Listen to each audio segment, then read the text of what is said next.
You like it? New digs? How you feeling? How you feeling? Feeling really weird. This is very, very weird. I don't like it.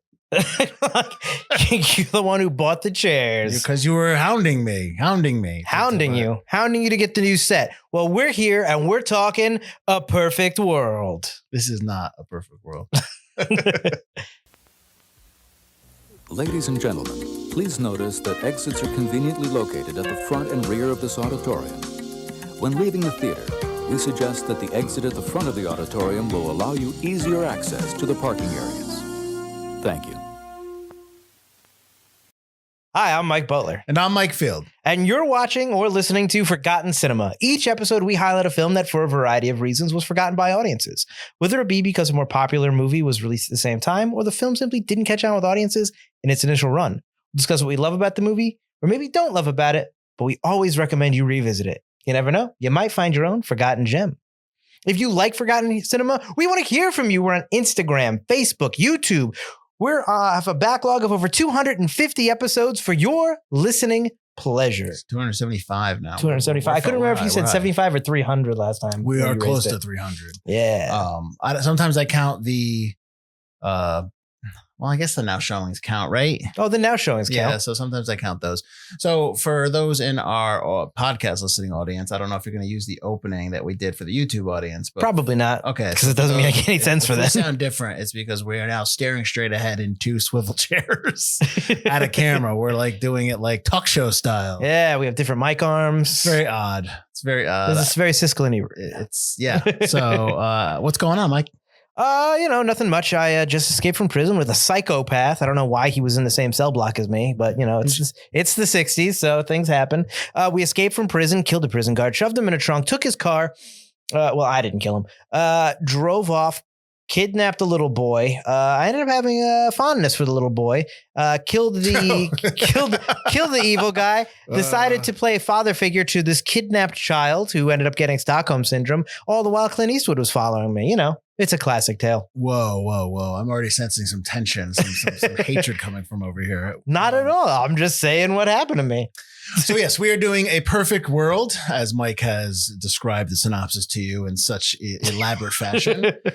So let's get into the facts and we get into like what we thought about the film. So A Perfect World, I can't believe I'm working off of an iPad here. A Perfect World has a runtime of 138 minutes. It's rated PG-13.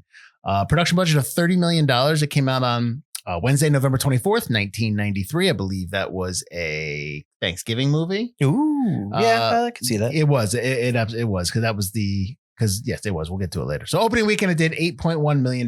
Domestic, $31 million. International, $104 million for a worldwide total of $135 million. I was shocked that this movie made $70 million more internationally. Like basically, this is a flop here, but overseas or wherever else it hit. Right. Yeah, I saw that too, and I was really surprised. Yeah, it's very interesting.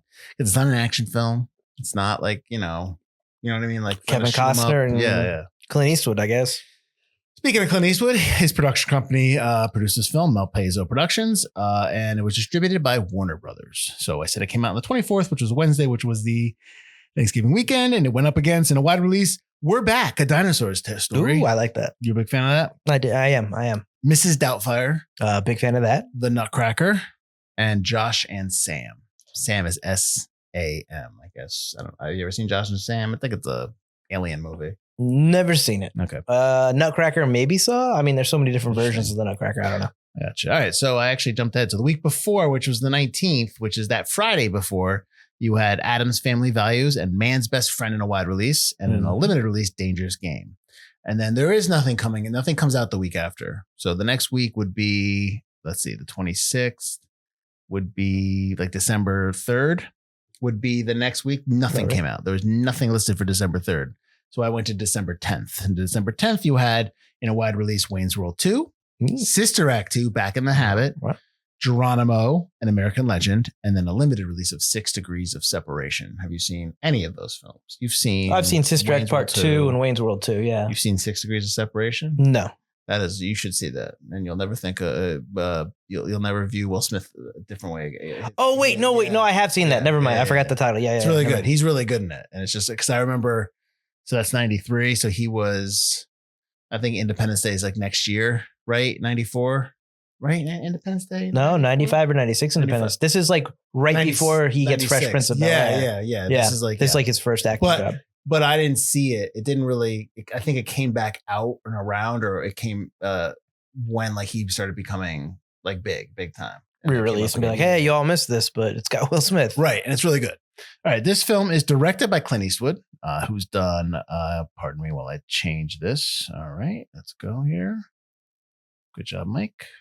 No, this is what happens when you use an iPad. Changing it up, and now he doesn't know what he's doing. He is so he is one, fine, Butler. I wasn't going to play this game with you, but now I'm going to. He's been nominated for 4 Oscars. Okay, 4 Oscars for directing. Okay. He's won 2. Unforgiven. Yes. And $1 Million Baby. Okay. What are the other 2 he was nominated for? I got no clue. Mystic River. Oh, I forgot he directed that. Okay. And Letters from Iwo Jima. Oh, really? Yeah. Now I'm going to jump around here because I usually go boom, boom, director, writer. I'm going to keep with Clint Eastwood because his credits are all over the place. So as I said, he produced it. He was nominated for an Oscar because these movies were nominated for Best Picture. It was Letters from Iwo Jima, excuse me. An American Sniper, and he won for Unforgiven because that won Best Picture. As an actor, since he is in it, he plays Red Garnett. He is nominated for 2 Oscars for acting. He's never won for acting, but he was nominated for 2: Unforgiven and $1 Million Baby. Right. There's like a collection of like 3-4 films where he just all the nominations blew up there. Yeah. All right. So back to the writer. It was written by John Lee Hancock, who's done The Blind Side, Midnight in the Garden of Good and Evil, The Alamo, and more recently, Mr. Harrigan's Phone.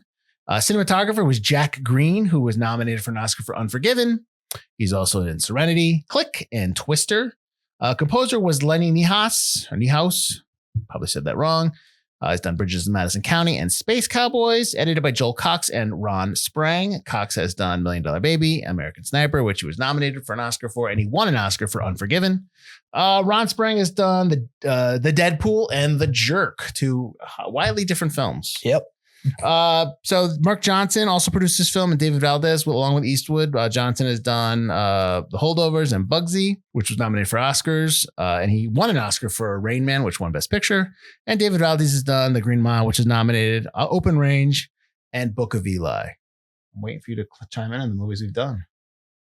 Serenity, Open Range. I was like, dude, which Serenity? Because aren't there 2 Serenity it's movies? It's not the bad one. Not the We did do Open Range. Okay. Yep. And we did Serenity.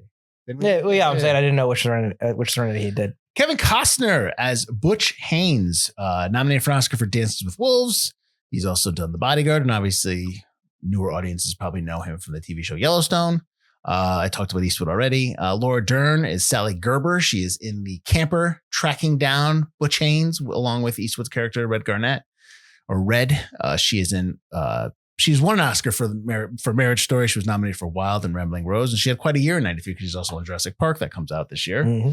T.J. Lothar is Philip Perry, or Buzz. That's the kid that Butler was talking about. He's in Mad Love and A Home of Our Own. I think he doesn't really act anymore. I'm not going to say this guy's name right. Keith Zarbashka. He is the psycho that you referred to. Yep. Plays Terry Pugh. He's from The Dark Knight TV show Angel. Do you remember him from Angel? Yeah, he's the guy who takes Angel's son. Okay. He's I can't remember his name, but he was a vampire hunter who gets sucked back to the present day to try to hunt an angel. He's also, I remember him from, he was in like a 4-episode stint on Law and Order where he played one of the assistant DA's husband, and there was like a custody battle, and he's like another lawyer, and he was like, I always remember. It always pops up when it's on, and that's how I always remember that. Leo Burmester plays Tom Adler. He's also in The Camper. He's in The Abyss. I don't know if you remember that. He's also in Lone Star, an episode we did on the show of The Abyss. I guess I'm doing. Oh, I didn't, because you like made him like. If you remember that, I was like trying to remember him in The Abyss. I know we're in a different setup here. I know we're like. I'm trying to remember who was he in The Abyss? He was. You know what? He might have been up in the. No, I think he was down. Navy ship? I think he was a crewman. Yeah, I think he was. I don't know. Bradley Whitford as Bobby Lee from the TV show West Wing, movie Get Out, and Saving Mr. Banks. Ray McKinnon as Bradley from Ford vs. Ferrari. He's the guy that's driving the truck in the movie, driving the actual camper, the truck that's attached to the camper. Whitford's obviously a sniper who's along on the ride. So McKinnon's been in Ford vs. Ferrari, The Blind Side, and the TV show Deadwood. Paul Hewitt as Dick Suttle, He's from The Player and The Civil Action. I think he's one of the guys that is with them, I believe, chasing Jennifer Griffin as Gladys Perry. She's the mother of Philip. Vanilla Sky and the TV show Banshee. And then we saw our good pal Bruce McGill from we talked at great length about him in The Insider, an episode we did. Oh, I got Mother Teresa here. Do you really think that all you've done is change a few lives? Basically, yes. Well, at the risk of overinflating your ego, Sam, you've done more. The lives you've touched others. And those lives, others. You've done a lot of good, Sam Beckett.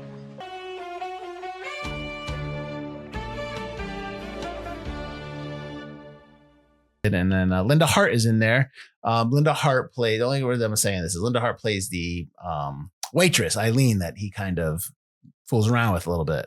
What's funny about that is she plays Costner's ex in the movie Tin Cup. So they're also in that. If you've watched Tin Cup, they're in that together. All right, well, that's it for what I got for who's in it and whatnot, and stumbling through with my iPad. And this is difficult, but I'm getting through it. So I had seen this before. I obviously have thoughts and opinions, and they did not change. There's some thoughts and opinions from my first watch. Some stuff I changed. Some things I questioned a little bit, but on the whole, I kind of felt the same way. You had never seen this film. I thought I had never seen it, and then I was watching it. I remember I have seen bits and pieces of this. Like when I was a kid, I remember flipping back and forth watching like two things at the same time. So I've seen a decent amount of this movie. But it's been since probably 6th or 7th grade. So let's hear those thoughts. It's good. Well, and that's it. Thanks for listening. Thanks for watching. Oh, sorry. There are things that I like and things I don't like about it.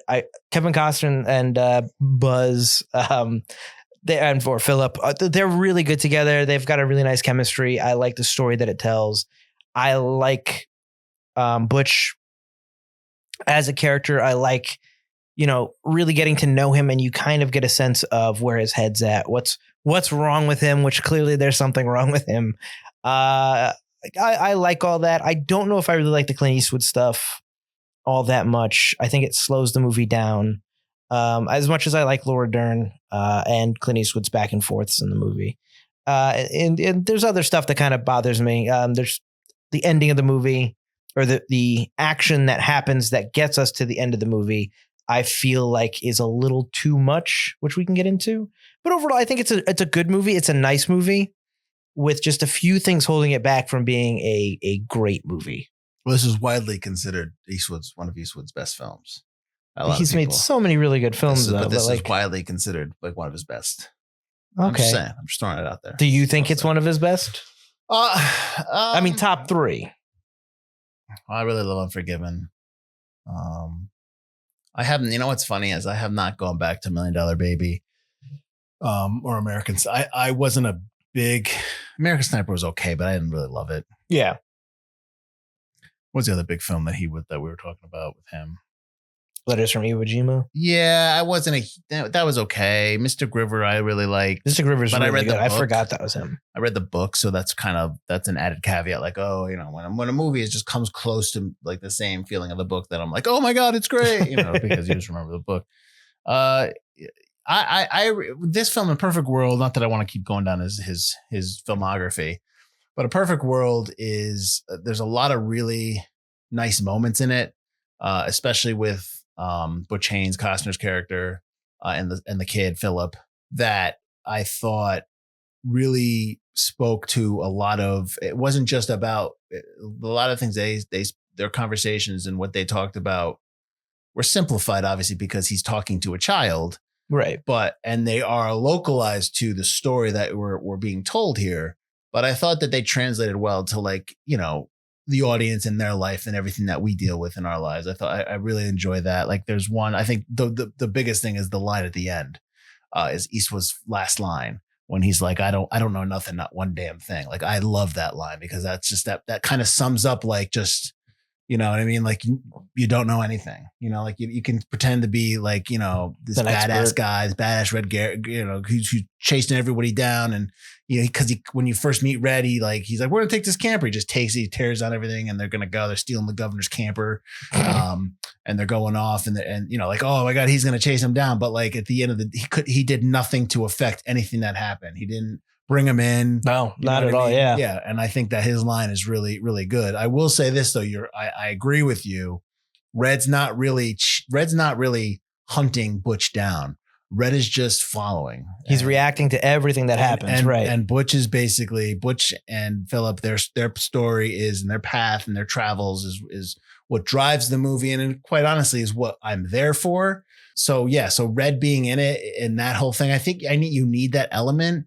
It's just not utilized enough where it really poses a threat to Butch or anything like that. I don't ever think they're going to catch them. Do you think that, you know, I read it in the notes that Costner was like, I want to do this movie. I'll only do it though if you play Red. Yeah, that was one of the stipulations for him. Because he wanted to do a movie with Kevin Costner or Clint Eastwood and have a poster with the two of them in it, which I get. I mean, it's a cool thing to do to have a Hollywood legend that you're in a movie with. But do you think that when Clint Eastwood became Red, it shifted more focus on Red than having somebody else that's of like maybe a lesser stature playing Red as opposed to like a Hollywood legend like Eastwood? In terms of the expectation of the audience? The expectation of the audience, of us, or, you know, was the script written to focus on Red just a little bit more, add a few more scenes because of who he is? Maybe. I don't know. I didn't really see any notes in terms of them adjusting anything or changing anything. Right. I just was wondering so, when I read that note. No, maybe. I mean, that could be. I think you're expecting also Eastwood to do a lot more than just kind of follow and drink his Geritol. And he makes some steaks on a fire. What are you talking about? He does a lot. Yeah, I know. So yeah, maybe. I don't know. I think I know that they butted heads. I saw that note. That because Costner's a perfectionist. I think everyone knows that. Right. And he's a hard worker and he wants to get it right and he wants to take as many takes as possible. And Eastwood, who I love his directing style. Because it's Field's directing style. 1 shot, 2 shots, let's go. And honestly, yes. But I understand. I'm not here to burn film. I understand the other side of the coin too. I mean, at that point, like when you're working in, like when Eastwood's making movies and the people that he's working with, you were working with the top A-list talent. You're working with people that are great actors. Oh, right. They should really, they shouldn't take more than 2 or 3 takes. I think that's his mindset. Exactly. And he's working with crews that, like you listed, a lot of them just keep working with him. Right. So they have a vernacular. They probably have an understanding. Mm-hmm. The story that's told in the notes is Costner, when he's walking through the field, which I imagine is when he gets shot. And it's like a far shot. You don't need it. It's the back of his head. Because was like, we're ready for you. He's like, oh, I'm not ready yet, in his trailer. So Eastwood went off, got his double, and just shot with his double. Mm-hmm. Costner heard about that and got all pissed. Like, why are you using me? I will film the rest of this movie if I have to with your double. You just watch me. Yeah, and he never was late again after that. Never was late again. Because he was stalling because he was trying to do a power play. And Eastwood's like, oh, whatever. Yep. I love that because then Costner's like, all right, I won't be late. And it's like, yes. But honestly, though, I think to be fair, like Costner probably wants that pushback. He wants, I mean, though, you know this. Actors want a director they can trust. They want a director. They know that they're putting their performance in the hand of a director, and the director's not going to screw them over by doing a bad performance. So that just tells me that's not like that moment is not like an Eastwood one-upping Costner. It's Costner going, all right, he knows what he's doing. I'm good. Like it may be subconscious. I mean, I think it's a little bit of a one-up, but also I think you're right. I don't think so. I think Costner, if Kevin's in my basement, which he never will be, and I think he would say what I'm saying is that with the help of age and the help of the many years that have since passed since that's probably subconsciously what it was. Like, okay, I can trust him. I'm sure, like you said, like when you're an experienced or you're a bigger actor, this is coming right off The Bodyguard, which was huge. Obviously, already he did Dances with Wolves and stuff. So he's already a big actor. A lot of directors probably let him do what he wants and probably not just let him do what he wants, but don't give him notes or are afraid to give him notes, and not helping him get the best performance because, when you're not as big of a director as the actor, I'm sure it's a little intimidating to try to give them notes. He's at a point in his career where if Costner says signs the dotted line, he's going to do the movie is immediately greenlit. Absolutely. Now, let me ask you a question. Do you think that's same true now? I mean, he got to do his really long, but he didn't get. He had to fund it himself though. He did. So he's doing Horizon, right? He did parts 1 and part 2. He's got to do parts 3 and 4. I watched 3 and 4. Yeah, I thought it was just part he's 3. doing 4 parts. Wow. And that's what he's trying to get funding for to complete it. I watched part 1. Part 2 has yet to come out, but he did it. I liked part 1. I liked it. It's a nice big epic Western film. I loved it, but like I want to see this completed. So I'm pretty sure 2 when we're filming this, I'm pretty sure 2 comes out in a few months. Thank God, because that actually has a release date. I'll be right there watching it. All right. So we're talking a lot about Costner and Butch Haynes. I'll ask you this then, because originally this was supposed to be for Denzel Washington. I knew that was that's what Eastwood wanted. And obviously I would love the movie. I'd probably love it even more. We've talked at length about on this podcast. Denzel Washington, I think, is one of the greatest actors of all time. When all is said and done and the dust settles on acting of the human race, it's going to be like Laurence Olivier, Denzel Washington, everybody else, in my opinion. And I think that it would have been fantastic. It would have been an amazing movie, but I think it would be different because it's the 60s and a bunch of the movie is going to have to focus on that a black man has a young white child. And they're going to have to discuss that at some point or bring it up. Whether it's a big focus of the movie or not, it's just going to be part of the movie. Yeah. And I think it changes a little bit. That being said, I don't think it changes that much, but I think the character would just be a little different. Butch would be a little bit different because the thing about Denzel is there's always a little bit of Denzel in his performances. Sure. So I think he'd be maybe a little more charming, maybe a little more disarming. And I don't think he'd have really flown, which is one of my points of contention for this film, really flown off the handle a little too much in the final scene. All right, well, let's talk about that. So you're talking about the scene when the family takes him in, which they take him in, and then the guy slaps the crap out of his son a couple times, which right. And then Butch goes over the wall. He goes a little too far. See, now I disagree. I'm going to well, give me your, I don't agree with you. Right. I'll tell you why I think that scene's necessary. It's uncomfortable for sure. But why does it bother you so much? The thing about Butch is we know who he is. Like psychologically, it's very like off on the, like it's right there. He had a bad childhood. He wants to protect children. He sees himself in Philip, obviously. I figured, the 2 ladies he kind of flirts with are older ladies. So he's got like a mom thing. There's like a little bit of an edible complex. And clearly he doesn't like men who beat up kids. And probably men who beat up women because that's why he shot the one when he was younger. It was his mother, right? It was his mother. He was beating on his mother and he killed him. So I get that. But he's beating this man and he's about to kill this man in front of 2 children, in front of this man's wife. This man who took him in, gave him food, gave him a place to stay, clearly is the caregiver for the kid. And he's supposed to have this huge intelligence, this high intelligence. I get like beating the crap out of him. I get tying him up. I get threatening him. But he really goes too far. He says later, I probably wasn't going to kill him. Only 2 men I ever killed in my life. But it sure as hell seemed like he was going to kill him or at least go way too far. Doing that in front of the kids and hearing the kids cry should have been enough to kind of wake him up. And the fact that he then puts the tape on Cleveland's mouth, the little child, the other guy's kid, is just like, it's like he's becoming the villain himself. And I get that he's not a good guy. And I understand having a version of that scene, but I think it just goes a little too far where like this whole movie, I'm supposed to be maybe not rooting for Butch, but I'm supposed to understand Butch. And now all of a sudden I kind of don't. Well, I think that's the point. That's my counter to that. I think that's the point. I think throughout the movie, Butch has no violence that Butch does. You don't see him shoot the psycho, as you call him, Terry. Right. You don't see him do anything. You see him pull a gun on people. Oh, no, but you kind of get the sense that he's a criminal, but he's one of the criminals that has a code, maybe. And then I think you need to see the criminal that is Butch and what Butch has become, whether prison has made him or what Butch has become in his life. And that he's not somebody that Philip should want to hang around with and be with. And I think it's somebody that needs to, he loses control and he's got demons that he can't, get rid of. So I think that scene is necessary for the audience to see. I know for the audience to see, and it's also necessary for Philip to see because of what Philip does after. But like, Right. you know, Butch is not a good person. He's not. He may have certain ways. He may be good with Philip and he may not harm children and women. But like, that's the thing. Like, this is a man that's slapping his kid around. And so it just sets him off. Like, it's like a trigger. Almost, Right. you know what I mean? Right. So I think that's why I think that scene is necessary. I guess I could see your case for maybe it goes a little too long because we keep kind of going back to it.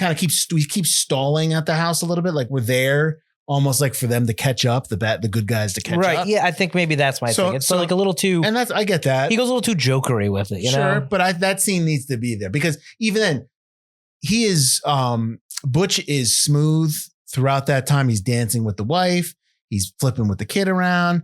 And it's almost like when he is in the retail shop and he looks up and the guy is listening to the radio and he hears that the APB out for them and he looks at him, he just he turns his head no, shakes his head no, like if you go back to the scene, knowing what happened at the house 45 minutes later, like he would absolutely have killed all those people there. Do you know what I mean? Like he would have I don't know about if they that. tried to go after him. I'm telling you.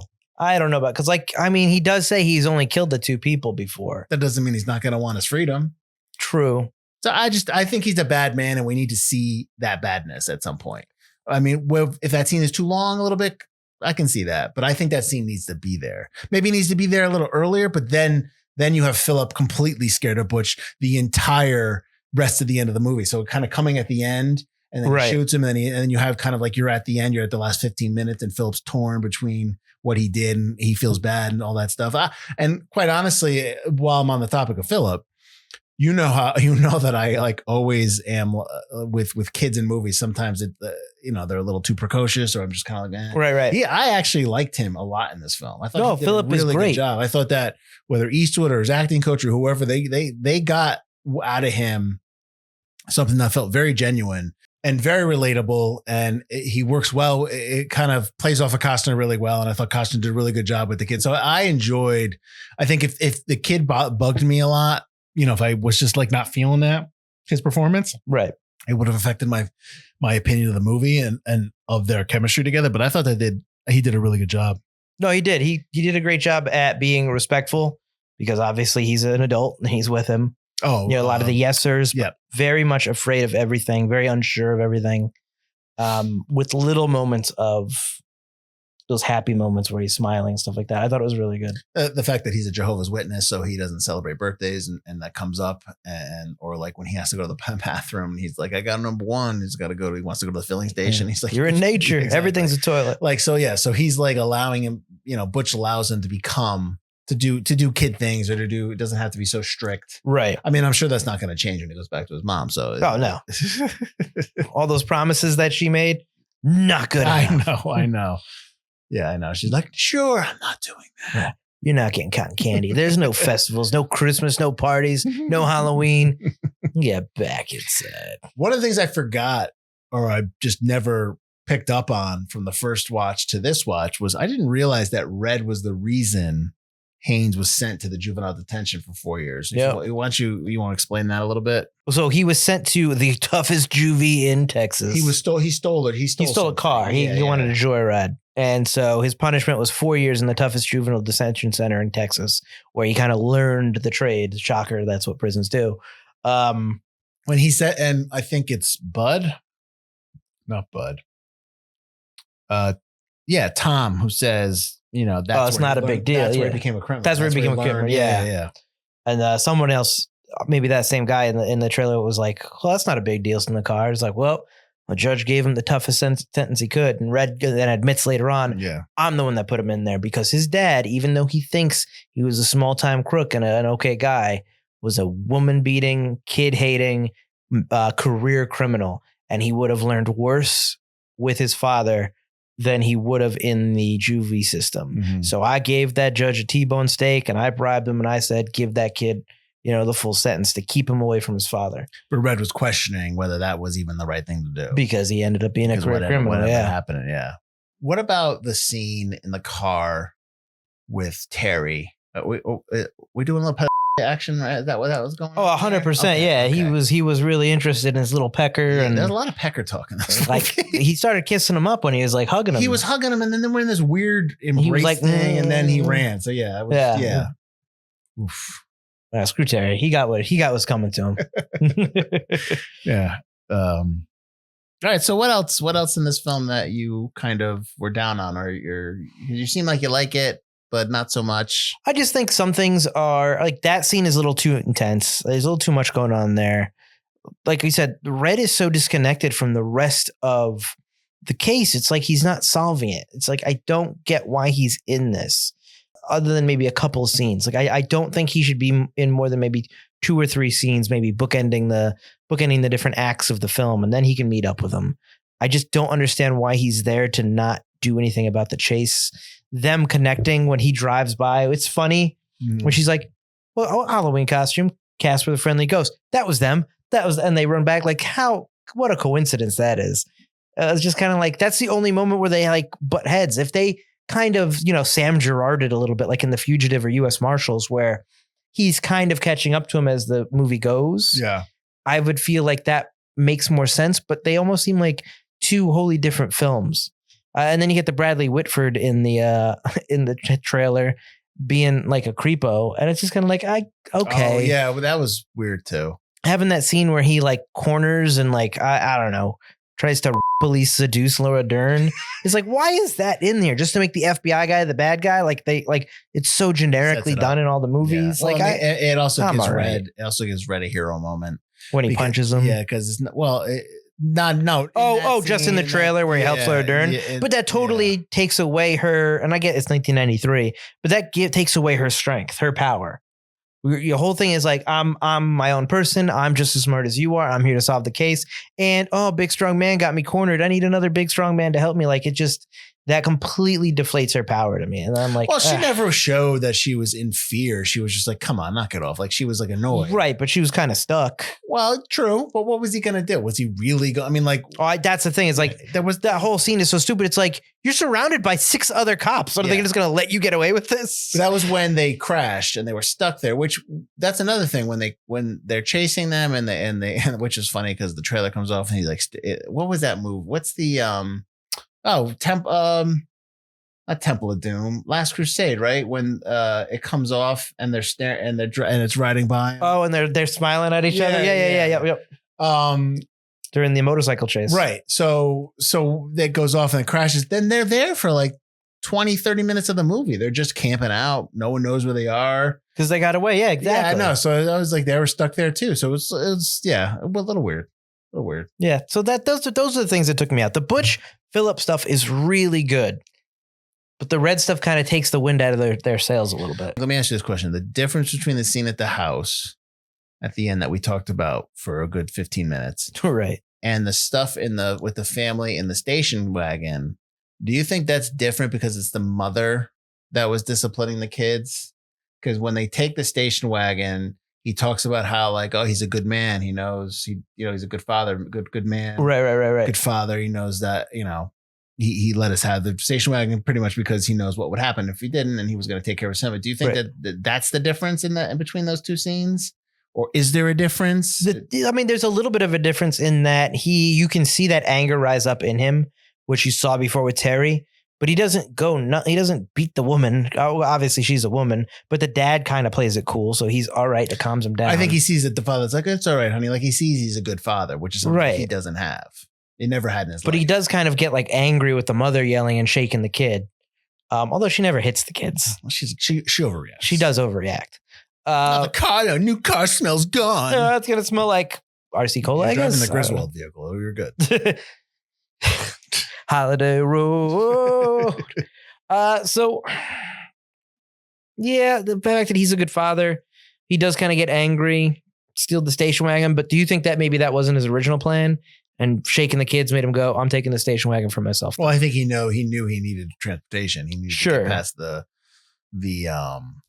Border Patrol. Yeah, they need to get past them. So I think, if they need transportation. So yeah, totally. They needed that. Yeah. All right, let's get to some reviews. Gimme. Owen Gleiberman from EW says, quote, Costner seems about as pathological as a koala bear, and his gentle charisma reinforces the film's touchy-feely theme. And that, quote, the trouble with Eastwood's attempt to make a thriller with heart is that in retreating from his darker impulses, he muffles his own voice as a movie maker. Of all directors, he should know that a character like Butch can't be this easily forgiven. If he was easily forgiven, he wouldn't have been killed at the end, but all right. I guess, I mean, to your point, did he not watch that last scene in the movie where he no longer becomes a koala bear? Maybe he went out to get some Milk Duds. Yeah, and he was waiting in line for a long time because the Mrs. Doubtfire line was really long. Yeah, I don't think there's a touchy-feely theme going on in this film. I think it's a little touchy-feely between Butch and Philip and like that loss of innocence. So a connection with another touchy-feely, like it's. I'm not saying touchy-feely is a bad thing. I'm saying, but it's such a negative connotation. Sure, in this review, it's like characters can't have a connection, and one of them happens to be a kid. That doesn't mean it's dumb. It doesn't mean it's like sappy. Whatever. But I disagree with his koala bear comment when he's killed. You already know he killed two people. He kills Terry. He's not a great guy. And how is he so sure that there are not killer koala bears that go around and kill their, I mean, they're not pathological. I mean, come on. You're just assuming koala bears are also soft and cuddly. Almost all koala bears have STDs. Exactly. Like, how about syphilis? Anyways, that's not how the Washington Post says, quote, within its narrow, unambitious commercial boundaries, the movie is highly watchable, but disjointed story-wise. Okay. I mean, I think that speaks to what we were saying with Red and Butch, the going back and forth between the two of them. I think you want that, though. I think you want scenes with Red and Butch together. Well, 100%. That's what I'm saying. You need more Sam Dry didn't kill my wife moments. Yeah. Well, but that's not this movie. That's what I'm saying. Like you don't get that in this film. That's something like that's the movie the movie that was told. We talk about this all the time. The story that's being told to you. It's not wrong if it's not the story you want to be told to you. I do think that it makes it feel disjointed, though. Well, I think it's disjointed because we talked about Red's not doing anything. Yeah, he is. It doesn't. There's no action on his side. If there was action on Red's side where he was fighting red tape or he was battling to get this done his way or whatever, which they had kind of in the beginning, but he kind of backed off. If there was something that he was overcoming in his own story arc, then I think yes, and they were mirroring each other. Yes, it would. Make sense. Agreed. Yeah, but Red is just it's like the equivalent of I'm having this awesome conversation with this fantastic director, and we're like in deep thought. We're talking about so much story elements, and you're walking behind me, going like, "Oh, building looks cool." Like you're like it's that. It's like you're not involved in it, and for some reason the camera keeps going back to you, and everyone watching the movies going like, "I don't want to see this dude just walking around. I want to see the conversation." So, anyways, that was my little. And in 2021, Liam Golfkin of Collider. I don't care. Praised the film for its examination of masculinity writing.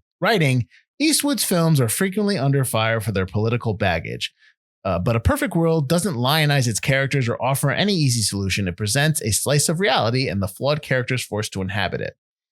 What films is Eastwood doing that has political baggage? And if you say In the Line of Fire, he's a friggin' Secret Service agent in that. I was going to say American Sniper. Okay. That's Letters from Iwo Jima a little bit, I guess. That's about World War II, though. So is Schindler's List, is Saving Private Ryan, is Hamburger Hill, is all those films? Right. No, I get what you're saying. But yeah, I think pretty much this American Sniper is super political. Exactly. Oh, maybe Gran Torino. I love Gran Torino. I love it too, but he's definitely like a hardcore far right Republican in that. But he's such like a bad guy. He's such the bad guy that does good, and then. But so it's kind of I really like Gran Torino. No, Gran Torino's great. Yeah. I'm just saying those are probably like the two films out of his whole thing that are super political. I might have cried at the end of Gran Torino. If you didn't, I don't think you're a human being. Yeah. Well, I didn't cry at the end of this one, so I also did not cry at the end of it. Nope, I did not. I love the last shot of the film when he's got his hand back, and I'm like, I knew what it was because I had seen the film before, and I'm like, who. Did he do that? Did he land like that? Like, did he? No, he's dead. That's how Philip is choosing to see him in the last moment. That's what I got out of it. Because that's supposed to be from Philip's angle. I think that's Philip's point of view. That's like, that's how he wants to remember him. But also, that helicopter pilot circling, taking the kid to circle around the dead body. You want to look, kid? Hey, look at that bullet hole. Isn't that cool? Hold on, let's do a couple more passes. That's the same thing where we talk about in Shattered when it was like, was that last season? Shattered was last season, yeah.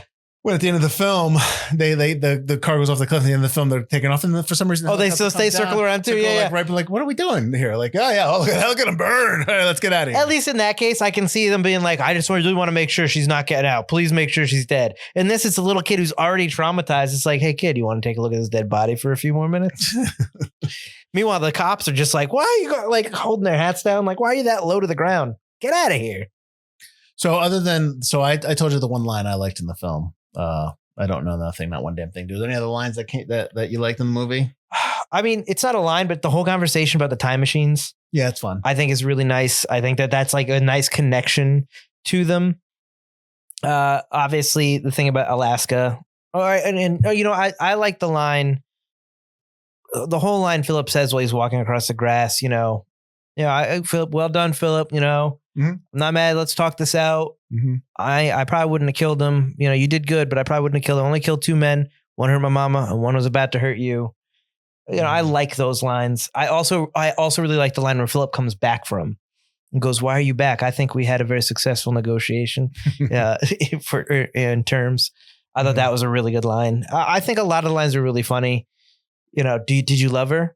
Well, I was kissing her butt, wasn't I? And I start laughing. Because I remember watching that scene. I'm just like, what is he doing? And then Philip says it. He's like, you kissed her butt. And then she's like, yeah, I love her. I kissed her butt, didn't I? I started laughing. I was just like, yeah.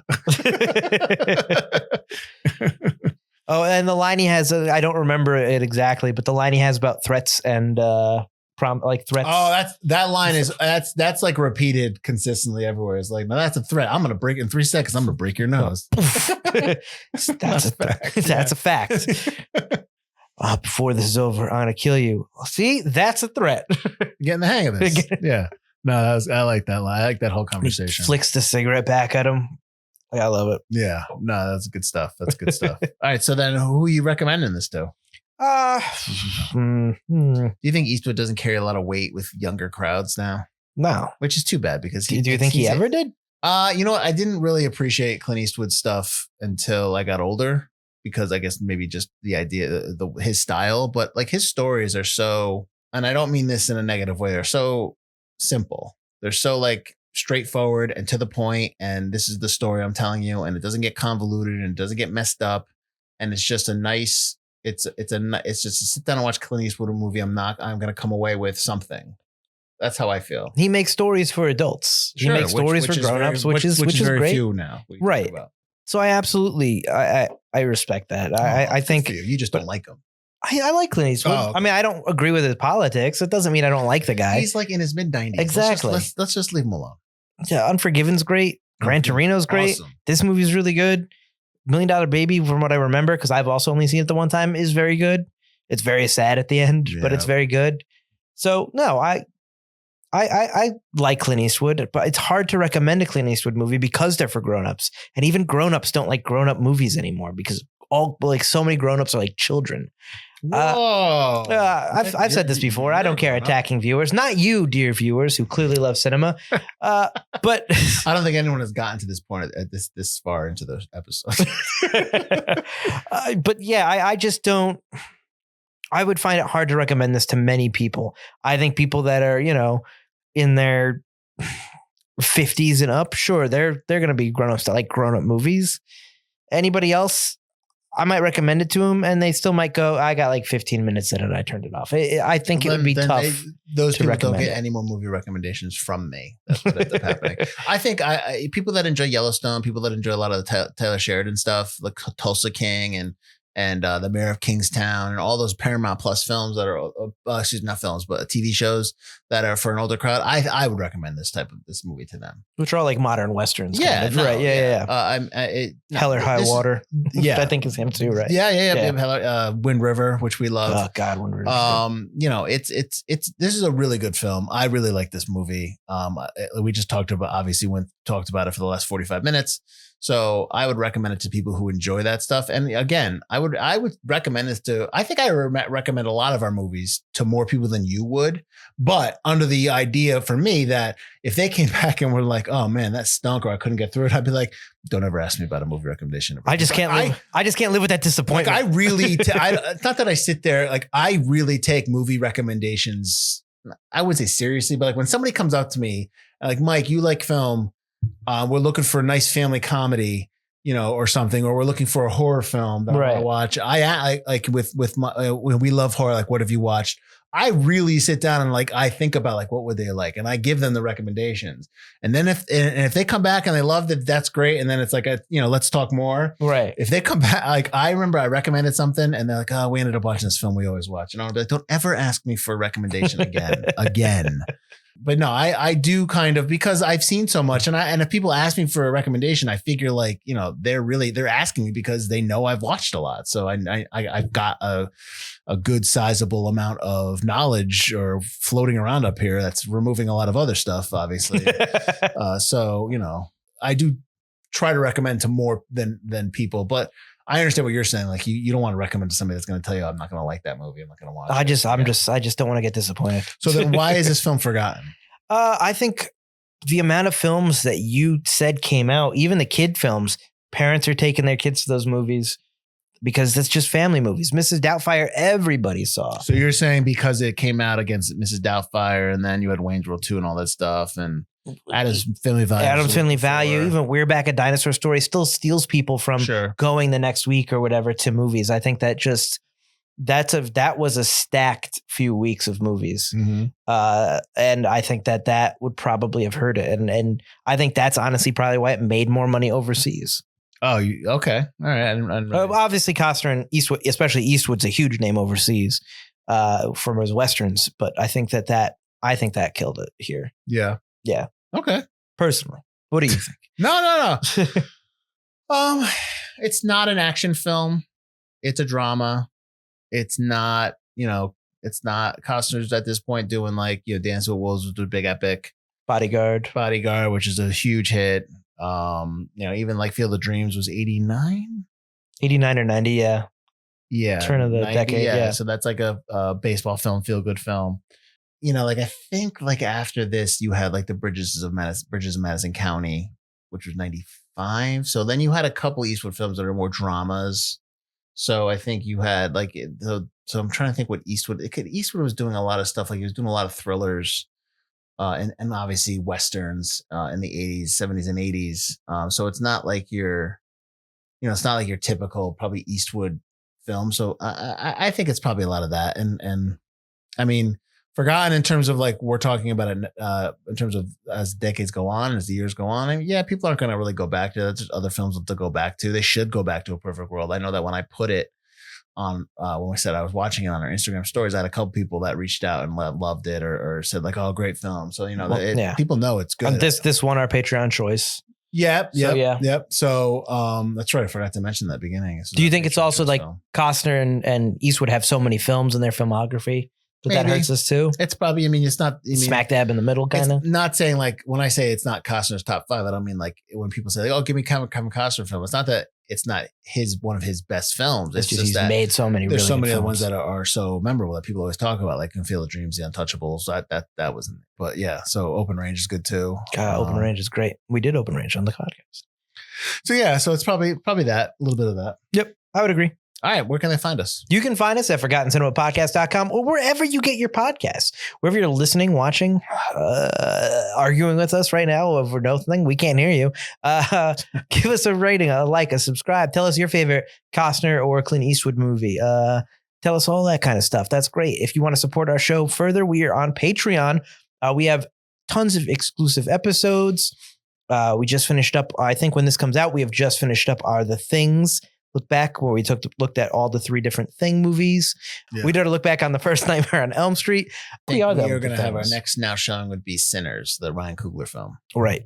check out our Patreon. We also have a merch store if you want to support us further, but just keep watching, rating, subscribing, tell your friends about us. That's the best way to support the show. Yep. And join us next week as we will talk about, we're going to 1999, the best year in film, right, guys? We're going to be watching Teaching Mrs. Tingle. So maybe not so. Oh, surely the best year in film. Of the thing. Well, we're going to talk about that and talk about, what we thought about that film. And also, I just want to add before we stop our Perfect World discussion, there's nothing wrong with mustard sandwiches. I love them. I recommend them. They're good stuff. In the movie, they have. they're using spicy brown, which is the right kind of mustard. Exactly. To use, So, yes, I fully support that mustard sandwich motif. So go for it. All right. Thanks for watching, everyone. Thanks for listening. I'm Mike Field. I'm Mike Butler. And this has been Forgotten Cinema.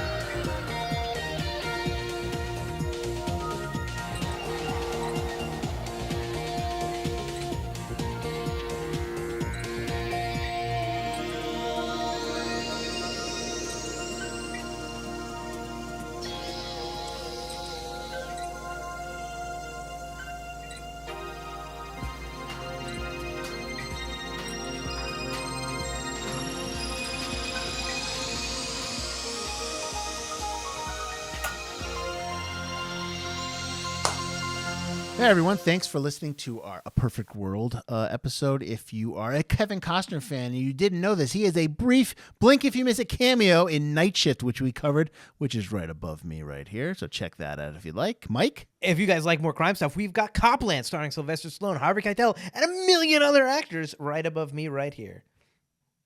Thanks for listening. Thanks for watching. See you next time. I'm sorry.